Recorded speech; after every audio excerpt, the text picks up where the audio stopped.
नमस्कार दोस्तों, स्वागत है आपका हमारे YouTube चैनल पे। तो पिछली वीडियो में हमने बात की थी सूर्य की लाल किताब के अनुसार स्थिति की। उस वीडियो में मैंने सूर्य का 1 से लेकर 6 घर तक में स्थिति और उसके अशुभ अशुभ परिणाम तथा रेमेडीज की चर्चा की है। आपको उस वीडियो का लिंक डिस्क्रिप्शन बॉक्स में मिल जाएगा। आज मैं 7वें घर से 12वें घर पे चर्चा करूंगी। वहां पे अगर शुभ स्थिति या अशुभ स्थिति में सूर्य है तो क्या सिम्टम्स है और उसकी रेमेडीज क्या होगी, सब पर विस्तृत चर्चा होगी। तो बने रहें और सब्सक्राइब करें हमारे चैनल को, क्योंकि ऐसे वीडियोस हम आपके लिए बनाते रहते हैं।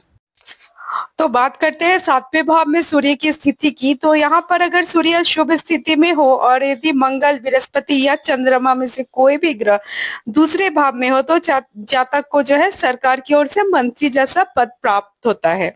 यहाँ पे अगर बुध उच्च का है या 5वें भाव में है या 7वें भाव को मंगल की दृष्टि मिल रही है तो जातक के पास जो है सोर्स ऑफ इनकम बहुत ज्यादा होगा। यदि 7वें भाव में स्थित सूर्य हानिकारक है या लाभदायक नहीं है तो बृहस्पति, शुक्र या कोई भी अशुभ ग्रह 11वें भाव में अगर स्थित हो या बुध किसी भी भाव में नीच का हो तो जातक की जो मौत होती है वो पारिवारिक मुठभेड़ में कई सदस्यों के साथ होती है।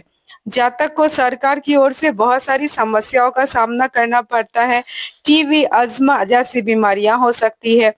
आगजनी, सांवलापन और पारिवारिक कष्ट, झुंझलाहट, ये सब जातक को जो है वैराग्य धारण करने या आत्महत्या करने पर मजबूर कर सकते हैं। 7वें भाव में हानिकारक सूर्य हो, मंगल या शनि दूसरे या 12वें भाव में स्थित हो तथा चंद्रमा अगर पहले भाव में हो तो जातक को चर्म रोग जैसे कुष्ठ रोग या लिक्योडर्मा जैसे रोग हो सकते हैं। यहाँ पे सूर्य को शुभ करने का उपाय ये है कि नमक का जो सेवन है वो कम मात्रा में करें। किसी भी काम को शुरू करने से पहले मीठा खाएं और उसके बाद पानी जरूर पिए। खाना खाने से पहले रोटी का एक टुकड़ा रसोई घर की आग में जरूर डालें। काली अथवा बिना सींग वाली गाय को पाले और उसकी सेवा करे, लेकिन ये ध्यान दीजिए कि गाय आपकी सफेद रंग की नहीं होनी चाहिए। तो ये उपाय करके आप सूर्य को अपने अनुकूल बना सकते हैं और जो भी दुष्प्रभाव आपको मिल रहा है व्यवहारिक जीवन में उसे निजात पा सकते हैं। बात करते हैं 8वें भाव में स्थित सूर्य की। तो 8वें भाव में स्थित जो सूर्य है वो अनुकूल हो तो 22 वर्ष में सरकार का सहयोग मिलता है। ऐसा सूर्य जो है जातक को सच्चा पुण्यात्मा तथा राजा की तरह बनाता है। उसे नुकसान पहुंचाने में कोई भी सक्षम नहीं होता। यदि 8वें भाव में सूर्य की स्थिति अनुकूल नहीं है तो दूसरे भाव में स्थित अगर बुध है तो आर्थिक संकट पैदा करेगा। जातक अस्थिर स्वभाव वाला होगा, अधीर होगा तथा वो हमेशा अस्वस्थ रहेगा। अष्टम घर में अगर अशुभ सूर्य है, ऐसी स्थिति में घर में कभी भी पूरी तरह से सफेद कपड़े नहीं रखें, दक्षिण मुखी घर में नहीं रहें, किसी भी काम को शुरू करने से पहले मीठा खाकर पानी पिए। यदि संभव हो तो किसी भी जलती हुई चिता में तांबे के सिक्के डालें, बहते हुए पानी में गुड़ बहाएं। ऐसा करने से आपको वहां स्थित अगर अशुभ स्थिति में सूर्य है यानी अष्टम का सूर्य शुभ फल देने लगेगा। बात करते हैं 9वें भाव में अर्थात 9वां भाव में सूर्य की स्थिति।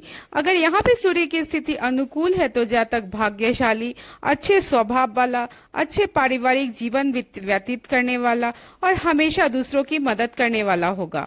यदि बुध 5वें घर में है तो जातक का भाग्योदय 34 साल के बाद होगा। यदि 9वां भाव में सूर्य की स्थिति अनुकूल नहीं है तो जातक बुरा और अपने भाइयों द्वारा परेशान किया जाएगा। सरकार से जातक को अरुचि होगी और प्रतिष्ठा में हानि होती ही रहेगी। तो यहाँ पे हम 9वें घर की रेमेडीज के बारे में बात कर लेते हैं। तो उपहार में जो है या दान में चांदी की वस्तुएं कभी स्वीकार नहीं करनी चाहिए। चांदी की वस्तुएं हमेशा दान करनी चाहिए दूसरों को। पैतृक बर्तन हो गया, फिर पीतल के जो बर्तन आपके पास हैं पुराने, उसे कभी बेचना नहीं चाहिए।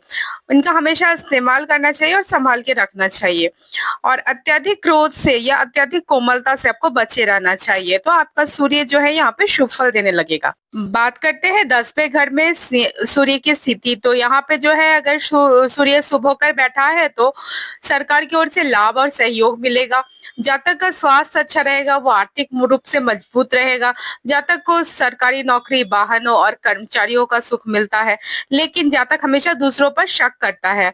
यदि 10वें भाव में स्थित सूर्य हानिकारक हो और शनि चौथे भाव में हो तो जातक के जो पिता है उनकी मृत्यु बचपन में ही हो जाती है।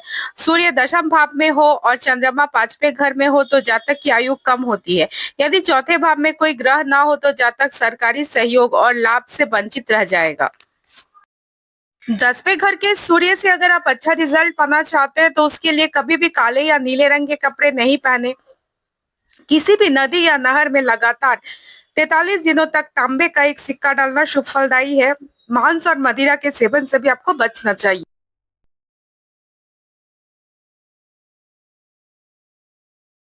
चलिए बात करते हैं 11 भाव में सूर्य की। 11 भाव में अगर सूर्य शुभ स्थिति में है तो इसका मतलब है कि जातक शाकाहारी होगा या परिवार का मुखिया होगा। उसके 3 बेटे होंगे और सरकार से उसको लाभ मिलेगा। 11 भाव में स्थित सूर्य अगर शुभ नहीं है और चंद्रमा 5वें भाव में है तो सूर्य पर अगर किसी शुभ ग्रह की दृष्टि भी नहीं है तो यह जातक की आयु को कम करती है।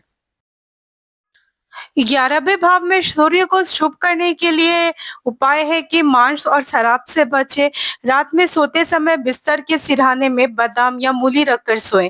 अगले दिन किसी मंदिर में इसका दान करें। इससे आयु और संतान सुख में वृद्धि होती है। 12वें भाव की बात करते हैं तो 12वें भाव में स्थित सूर्य 24 साल के बाद अच्छा धन देता है। पारिवारिक जीवन अच्छा होता है। यदि शुक्र और बुध एक साथ हो तो जातक को व्यापार से लाभ मिलता है।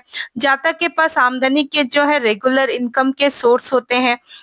यदि 12वें भाव में सूर्य अशुभ है तो जातक अवसादग्रस्त, मशीनरी आदि से हानि उठाने वाला और सरकार द्वारा पनिशमेंट पाने वाला होता है। यदि इससे पहले भाव में कोई पाप ग्रह हो तो जातक को रात में नींद में बेचैनी बनी रहती है, जो कि नहीं जाती है। 12वें घर में जो है सूर्य के अशुभ हो अगर है तो उसका उपाय है कि अपने घर में आंगन रखें, धार्मिक और सच्चे बने, घर में एक चक्की रखें और अपने दुश्मनों को हमेशा क्षमा करें। तो यहाँ पे लाल किताब के आधार पर मैंने सूर्य के 12 घर में स्थिति, उसके शुभ अशुभ और उसके रेमेडीज पे चर्चा की। इसी तरह की चर्चा आगे भी बनी रहेगी। अगर आपको ये वीडियो पसंद आया है तो चैनल को लाइक और सब्सक्राइब कीजिए। फिर मिलते हैं किसी अगले वीडियो में। धन्यवाद।